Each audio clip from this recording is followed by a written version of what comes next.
Since the beginning of recorded history, the human race has been at war. First with members of their own family, then their fellow countrymen, and finally nations at large. Yet perhaps the starting ground for all these conflicts lays somewhere deeper, within the very character of the human condition, in the dark, untouchable crevices of the human heart. It is said that the first iniquity of free will began even before the maiden pilgrimage from the embryo, preceding the very creation of the earth itself, in the forelife of souls in the heavenly realms. The dawn of warfare, some believe, was initiated by a fallen angel whose trespass against God was pride. In ancient Babylonia, in an age so long ago that the exact millennium remains in question, the Tower of Babel began construction. It was to be the single greatest achievement of the human race. A tower so tall that its summit would reach the heavens, and by it prove to the world that their race was superior. It would be God's irony that it would never be finished. Time passed, nations fell, a machine age emerged, and once again the ingenuity of the species which held dominion over all others unveiled what was at the time the most monumental accomplishment ever imagined, the largest machine yet constructed. An automation so mammoth and so revered, even before its first demonstration, that its only befitting name was Titanic. On April 10th, 1912, it set sail. It was boasted to be the ship that God himself could not sink. It would be God's irony that the very element that was meant to keep it afloat would cause it to sink. Water, frozen water, in the form of an iceberg. Not even one voyage did it complete. And then the next age embarked into the annals of human history, perhaps the last age, the space age. Competition for victor was unparalleled.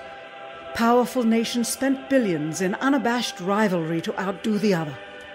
The Soviet Union launched the first orbiting satellite, the first animal, the first man. They had logged 500% more hours in space than the United States. And in June of 1969, they launched an unmanned probe to the moon to retrieve the first soil sample from another world, just 1 month before Apollo 11. That's how close the race was. Had their unmanned probe not crash-landed into the lunar surface, the first moon rock brought back to Earth would have been by the Soviet Union. Richard Nixon, president at the time, had this to say about the latest work of the human hand.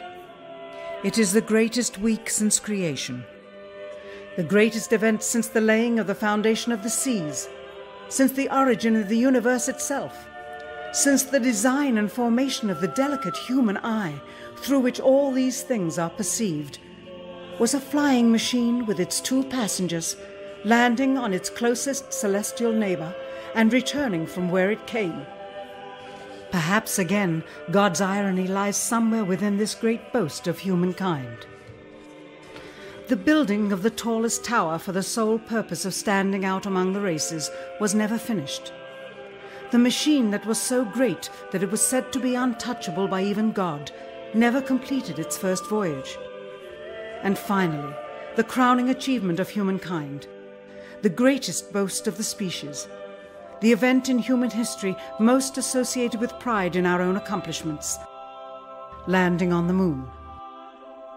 20 years later, and years behind schedule, the same space program couldn't put into Earth orbit a telescope with a lens that focused. And yet 2 decades earlier, a mission 100 times more complicated worked on its first occasion. With close scrutiny of the motives of the zealous Nixon administration, a critical examination of the entirely government-controlled press coverage, and newly discovered footage of the crew of Apollo 11 staging part of their mission, we wish to detail what may come to be the greatest government conspiracy of all time. A funny thing happened on the way to the moon.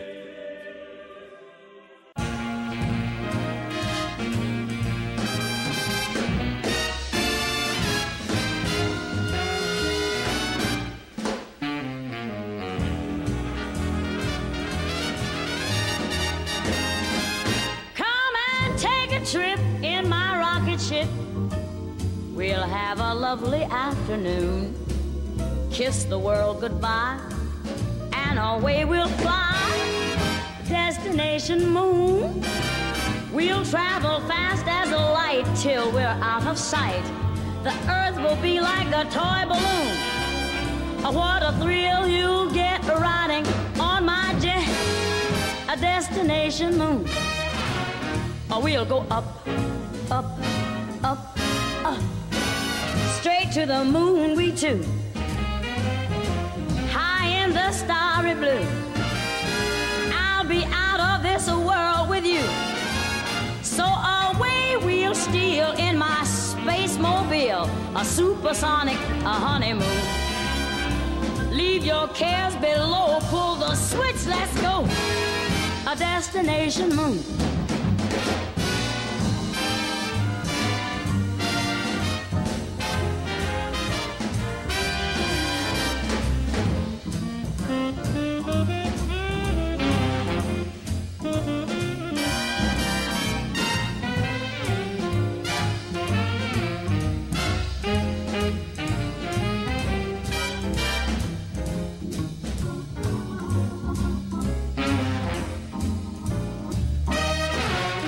We'll go up, up, up, up, straight to the moon we're two.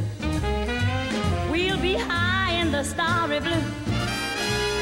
I'll be out of this world with you, so away we'll steal in my jet mobile, a supersonic, a honeymoon. Leave your cares below, pull that switch, let's go.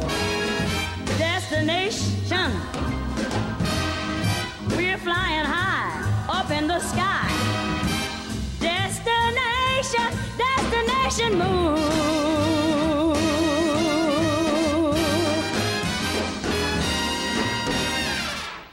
Dr. von Braun, how would you say we stand in relation to the Russians, and do you think we can ever catch up? I'm convinced that in the space field, the Russians are ahead of us, particularly in large weightlifting capability, and that at the moment the problem is not so much to catch up, but first build up the working speed that they have already demonstrated. After we are running as fast as they do, there's still a considerable gap to close, and only the future will tell whether we'll manage to close that gap. We cannot and will not ever get into this race as we should, so long as all of our objectives are short-term objectives. We've got to have no finite end to our objectives. The end of our objectives should be as far as we can see at any given time. But right now, we need a 10 to 12-year program that has as its ultimate goal the manned domination of space. And if we don't, we're going to be in trouble. I believe that this nation should commit itself to achieving the goal before this decade is out of landing a man on the moon and returning him safely to the earth.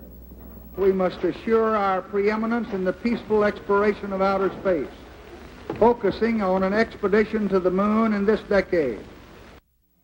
T-minus 60 seconds and counting. We passed T-minus 60. 55 seconds and counting. Neil Armstrong reported back when he received the good wishes. Thank you very much. We know it will be a good flight. Good luck and Godspeed. 40 seconds away from the Apollo 11 liftoff. All the second stage tanks now pressurized. 35 seconds and counting. We are still go with Apollo 11. 30 seconds and counting. Astronauts report it feels good. T-minus 25 seconds. 20 seconds and counting. T-minus 15 seconds. Guidance is internal. 12, 11, 10, 9. Ignition sequence start. 6.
unbeknownst to the citizenry, high above the Earth, beginning at an altitude of 1,000 miles and extending an additional 25,000 miles, lay lethal bands of radiation called the Van Allen radiation belts.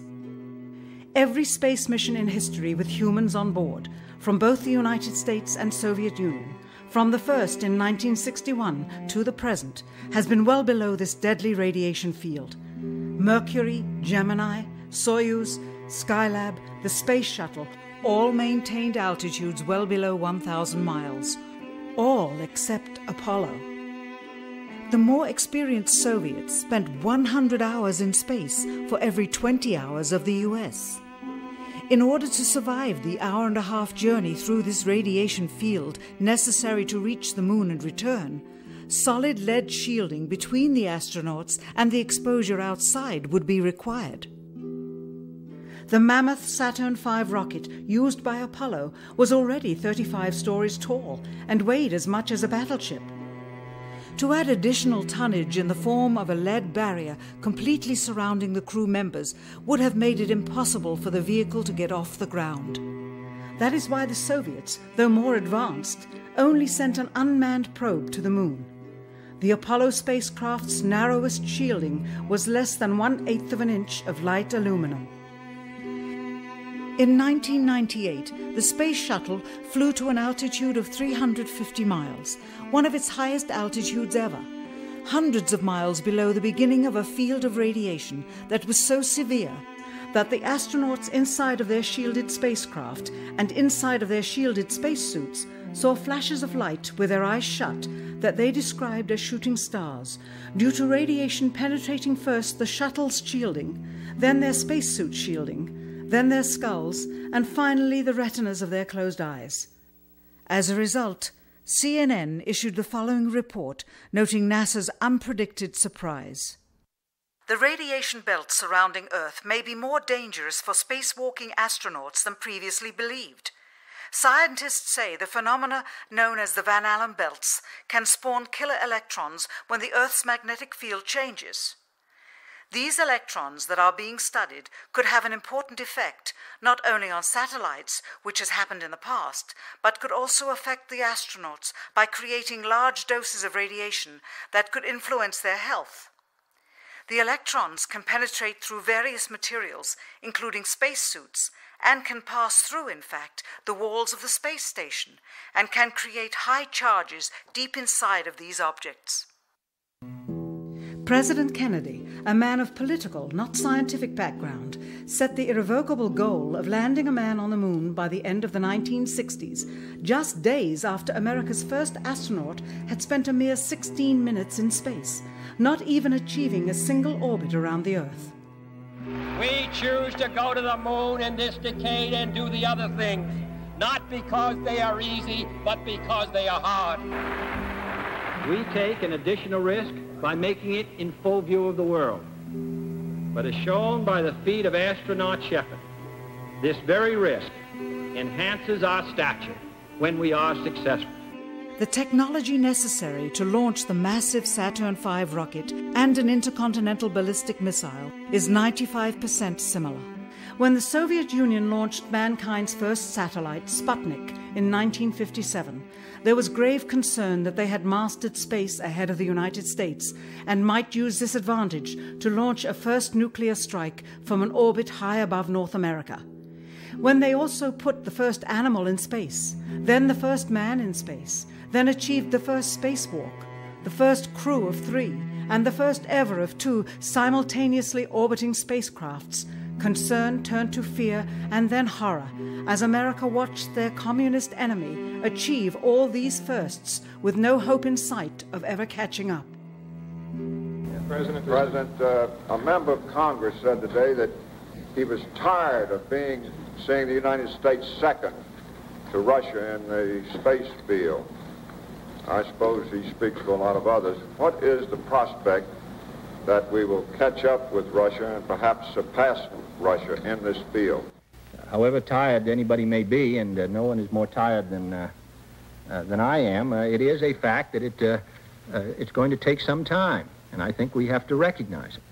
They secured these large boosters which have led to their being first in Sputnik and led to their first putting their man in space. We are, I hope, going to be able to carry out our efforts with due regard to the problem of the life of the man involved this year.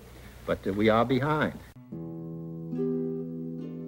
If it was impossible to better the Soviets in the space race, which was really a race of technological armaments, what could be done? How could America offset the threat of superior weaponry?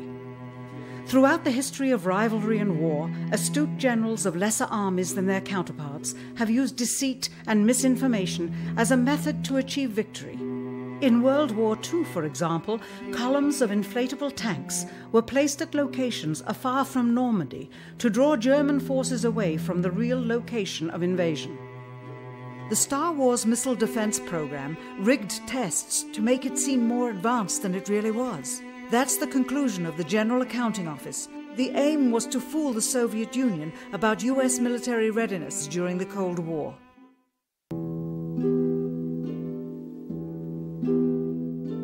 Certainly, it was not possible to fool just the Soviets about US strategic capability in the 1960s, while somehow informing 200 million Americans of the truth secretly.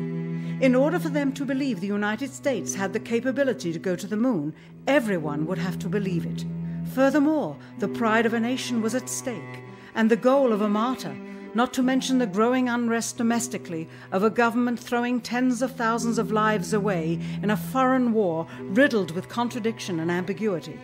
In addition, the Apollo program had already spent billions of dollars. If it failed to achieve its goal with such an investment, it would indeed be a large and bitter pill for the taxpayers to swallow. The cost of the program, whose sole goal was to be the first to plant a flag on the lifeless rock just outside the Earth, if adjusted for inflation to the 21st century, was $135 billion. With a profit margin of just 7%, this would be equal to over $9 billion profit going to the privileged contractors chosen by their friends at NASA. If the machinery was in fact only achieving Earth orbit, as other earlier missions had already done, then the completion and functionality of the other components would not have been as important, and even more profit would have been made. $135 billion could feed 2 million people for their entire lives. It could also buy 2 million two-bedroom houses. Yet how could such an undertaking be kept secret, and for such a long time? To the latter, one needs only to remember that an unsolved riddle 6 years older, the assassination of President Kennedy, still daunts the minds of the vast majority of Americans. As a parent of a conspiracy, as his assassin being assassinated himself, the truth of the matter has still escaped history. In keeping a secret of the magnitude of the Apollo missions being fraudulently created, one turns to the Manhattan Project for comparison. Surreptitiously building the first nuclear bomb during the early to mid-1940s involved 129,500 people over a 3-year period. Yet the secret did not get out. A quarter century later, the art and technology of espionage inevitably improved, narrowing dramatically the number of players in the know of a large clandestine operation. Just 1 year before the first mission to the moon, NASA launched the Tetra satellite, specifically designed to simulate flight data coming from the moon, so that the ground crews could rehearse the landing, much as the astronauts did in their own simulations. Had it not supposedly fallen back to Earth, all that would have been needed during the actual flight would be a repeat of one of these computer programs, with a few original variations, transmitted to the satellite for rebroadcast to Houston. Scores of computers and their deceived operators on the ground would then receive prearranged information, including the alleged location, altitude, and fuel consumption of the spacecraft, as if it were descending to the moon's surface. If the Soviets tried to find the actual location of an Apollo crew in the hundreds of thousands of miles surrounding the Earth and the moon, it would be tantamount to trying to find a rowboat in the Atlantic Ocean. The fact that the Apollo program was so departmentalized, with various construction and test sites around the country, meant that only a few people saw the whole picture. And for the first time ever, there was no independent press coverage of such an historical event. Whatever pictures and sound were distributed to the public were strictly controlled and previewed by the federal government. They were then disseminated unchecked until this hour. For who would realize that the unthinkable was not only possible, but absolutely true?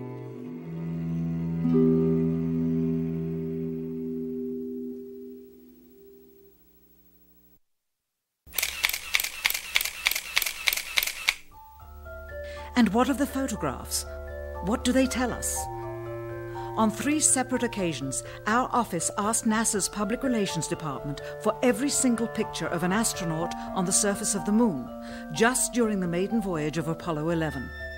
Many duplicates were sent. In all, fewer than 20 pictures were found, including first-hand investigation on site at the agency's vaulted archives. Quite surprising, considering the historical significance of the event.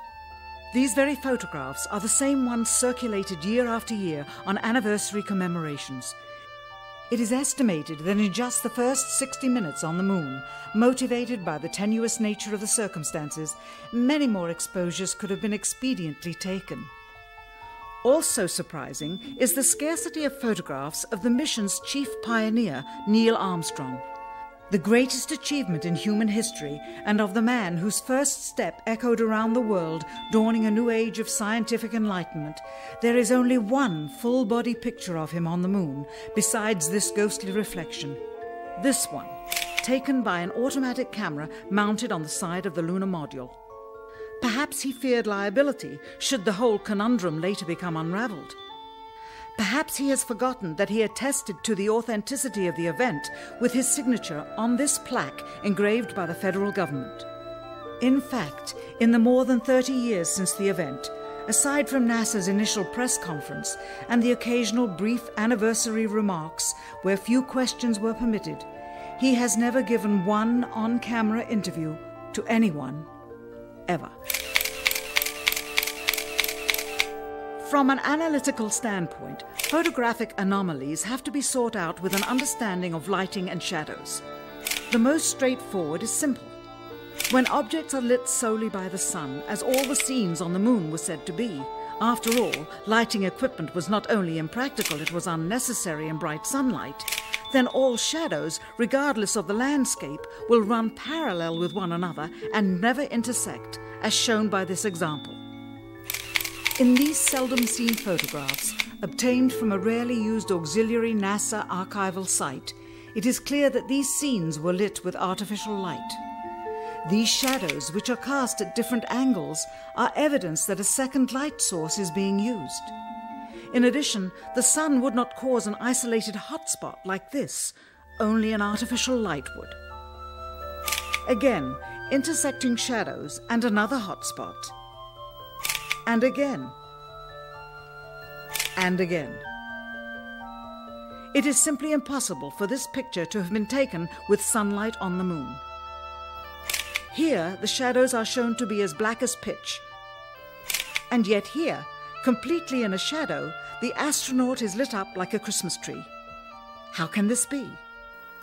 Or this, on the shadow side of the lunar module. In this magnification of an Apollo photograph, a rock, very likely a papier-mâché prop because of the crease here, is categorized with the letter C. In later releases of the same picture, the letter is gone, probably airbrushed out. Here, a crosshair, which was burned directly into the image from the film plate, and thus should always appear on top of the objects in the photograph, appears behind the object in this scene, clearly revealing a composite of 2 pictures into one.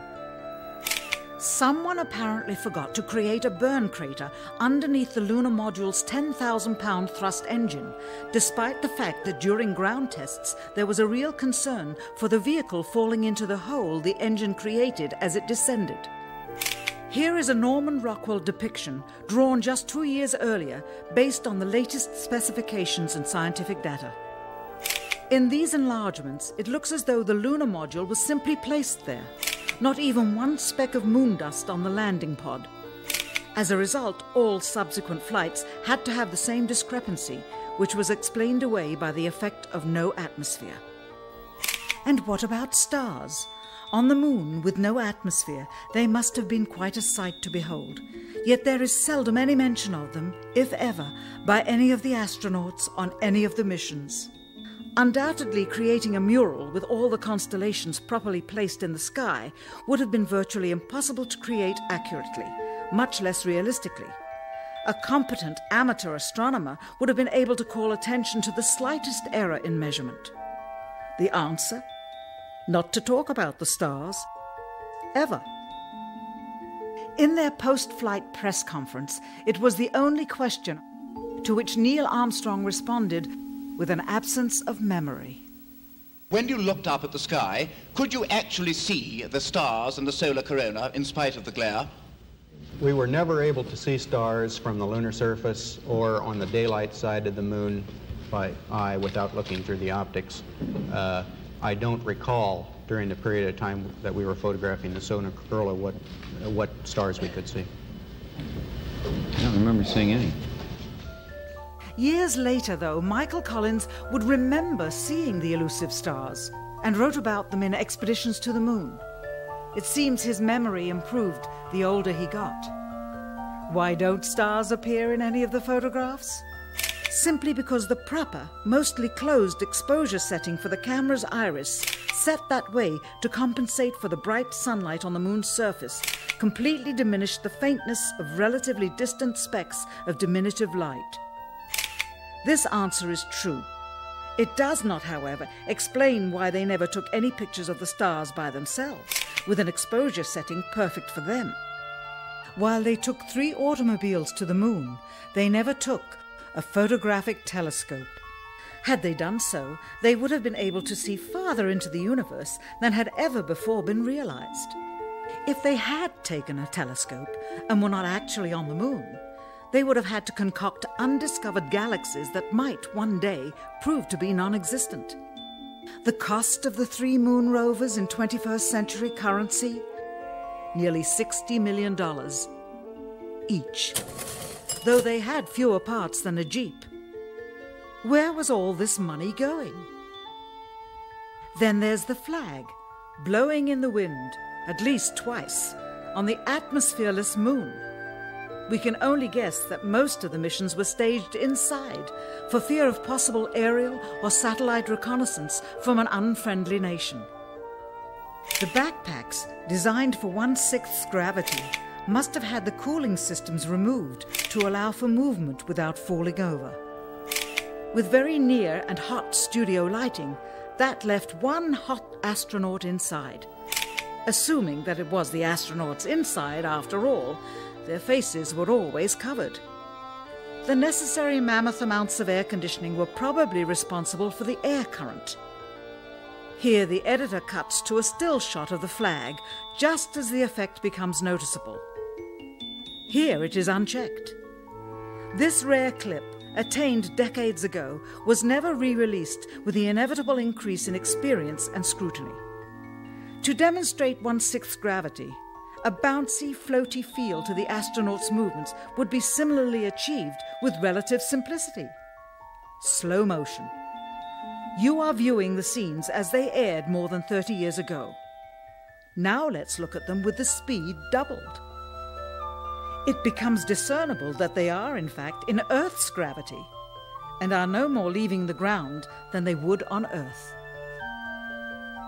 It is clear from these rarely seen colour television pictures that the crew of Apollo 11 brought a high-resolution colour video camera with them on their mission, yet the only pictures broadcast live from the moon's surface were these from a low-definition black and white camera.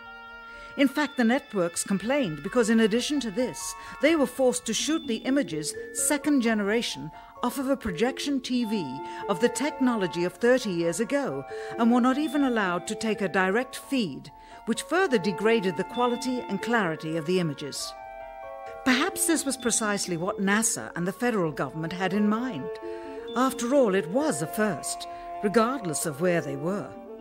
Better to open up their debut mission with fuzzy pictures and numerous blackouts, rather than show too much revealing detail of a false scene that was yet unproven. And finally, the element that seals their fate. Of all the footage of Apollo 11 requested from NASA over a 5-year period, one gem was discovered just before the completion of this documentary. An old reel received by mistake. It contains the raw or unedited footage of the crew of Apollo 11, Michael Collins, Edwin Aldrin Jr. and Neil Armstrong, staging part of their mission for nearly an hour in living color, with exceptionally clear behind-the-scenes audio of conversations discussing the techniques used to achieve a disingenuous picture depicting the Earth at a distance, in order to falsely demonstrate their far journey from it and their ability to survive passing through the Van Allen radiation belts. It cannot be misconstrued that this staging was done for some other reason prior to the mission, for the reel itself is slated and dated July 18th, 19th and 20th, 1969, the very days of the mission when they were said to be approaching and achieving lunar orbit. Furthermore, it is apparent they are in genuine zero gravity aboard the actual spacecraft, necessary to convince the mass media of their authenticity, just not any further than Earth orbit, as you will see.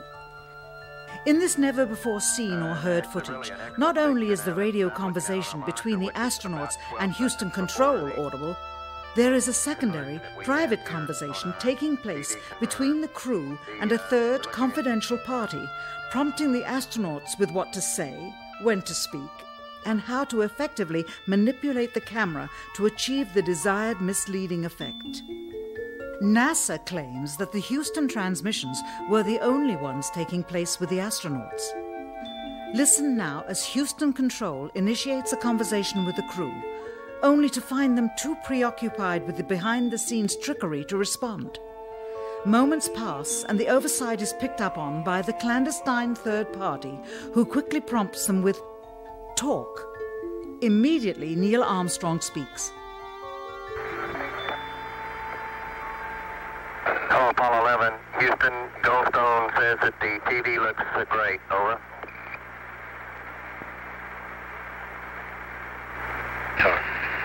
Okay, Roger. We're nothing in on Earth.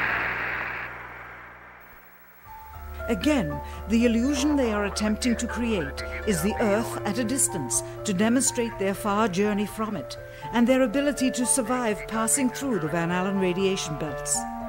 Understand, too, that only about 20 seconds of this raw footage was ever broadcast to the public, and these conversations discussing their deception were believed to be private.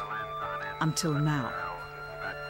Here they discuss that these television transmissions were in fact not broadcast live as everyone believed. They were first screened and edited for playback later. Roger, Neil. We just wanted a narrative such that we can, when we get to playback, we can sort of correlate what we were seeing. Thank you very much. Here they discuss the fact that they have turned out the lights and have blocked out sunlight from entering the spacecraft through the other windows, as to not cause any reflected light to fall onto the spacecraft's wall in the foreground. Okay, very good. Well, we shut out the sun coming in some of the other windows into the spacecraft, so it's looking through the number one window, and there isn't any reflected light. The reason this was done is so that the truth of the matter would not be revealed. It is this. Though the federal government would have you believe that this is a view of Earth from a distance out of the spacecraft's window as it nears the moon, it is not. What they have ingeniously done is placed the camera at the back of the spacecraft and centered the lens on a circular window in the foreground, outside of which it is completely filled with the Earth in low orbit. The circumference of the window then appears to be the diameter of the Earth at a distance, with the darkened walls of the spacecraft appearing to be the blackness of space around it. That is why they wanted the interior dark and blocked out the sun from entering through the other windows. Here you can see the extruded window, probably 2 inches thick at the bottom. This is because the Earth's shine is coming in at a downward angle. It also causes the Earth to appear to be an irregularly shaped circle, for you are seeing the outside of the window at the bottom and the inside of the window at the top, which together form 2 different sized halves of a circle. Subsequently, this take was never used. As they perfected the shot, a crescent-shaped piece of black material was inset slightly into the window to create the illusion of the Earth's terminator line dividing night and day. It is uncannily convincing. During this segment, intended to be edited and played back later for the worldwide television audience, dated July 18, 1969, Neil Armstrong condemns himself as he states that he is 130,000 miles out, or halfway to the moon, as the NASA flight log also states on this date, when he is in reality in low Earth orbit of a few hundred miles. Roger, Houston, Apollo 11. Calling in from about 130,000 miles out. Here, during another segment, also intended to air after review, Neil Armstrong falsely explains to the viewers how the shot is attained by putting the camera's lens to the window's glass, as it would have to be if they were the claimed distance away from the Earth. We only have one window that has a view of the Earth, and it's filled up with the TV camera. If the window was completely filled up with a TV camera, as he stated, then an astronaut's arm would not be able to get between the camera and the window, as it obviously does here in this outtake. South America becomes invisible just off beyond the Terminator or inside the shadow. You can also notice how the astronaut operating the camera reacted to the mistake by attempting to pan away from it. Blue gas, see white bands of major cloud formations across the Earth. This is a segment that they believed wasn't even being recorded, much less suitable for broadcast, for the lens was being zoomed out and the scene was being changed to that of an interior of the astronauts at work, and apparently the stop button popped back up on the recorder without notice. Here is the diffused work light that they used to see camera controls, but not throw light onto the spacecraft's wall. Here they remove part of the crescent insert.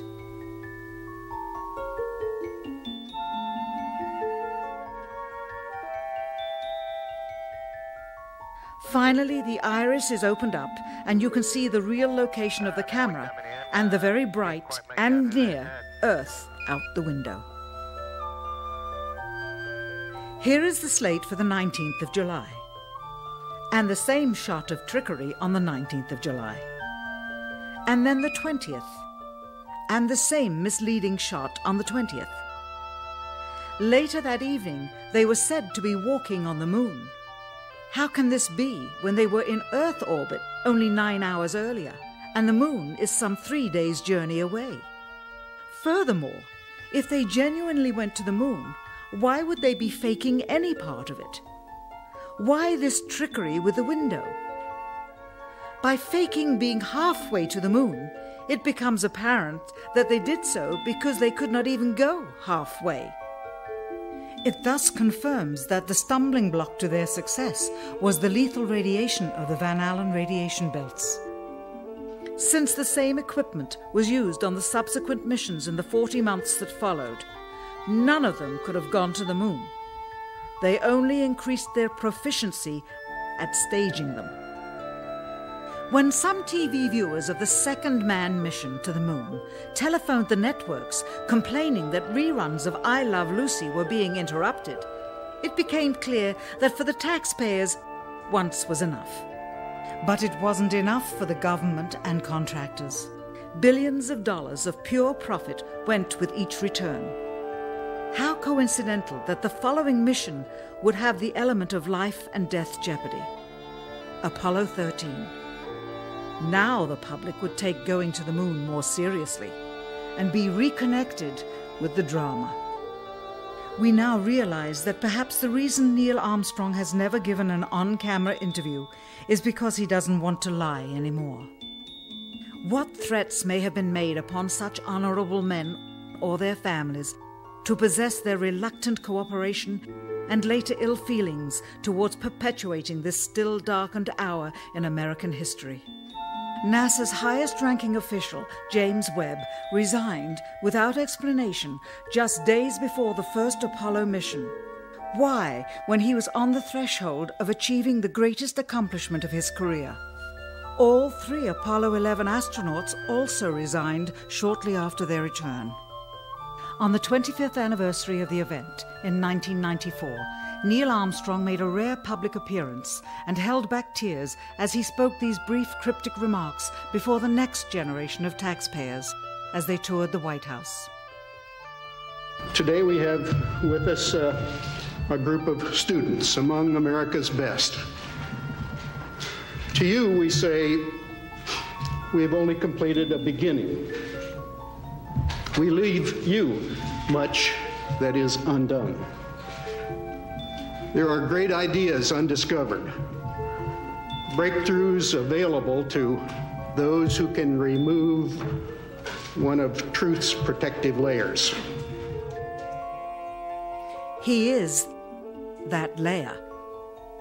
Perhaps someday soon, with the uncovering of this footage and its meaning, the true patriots of America will rise up or come forward and free the citizens and themselves from the sin that so easily entangles and from a federal government that needs to have the gangrene cut off. Even if the government's destruction would come from the truth, then it is not worthy to stand, and its betterment would inevitably follow. All of us are mortal. All of us will die. Perhaps the seeking of a clear conscience before that hour will motivate the truth into the light. Perhaps as citizens we should offer amnesty for this and other crimes of history, for facts from those involved, before the truth perishes with them. Why must we wait until the year 2017 to open the Kennedy assassination files? Perhaps they will not even be opened then, for the law that reluctantly stipulates their release says so with this clause, quote, with the exception of documents certified for continued postponement by the President. Whoever believes the citizens to be too immature for the truth are too immature for power. The truth will always set us free.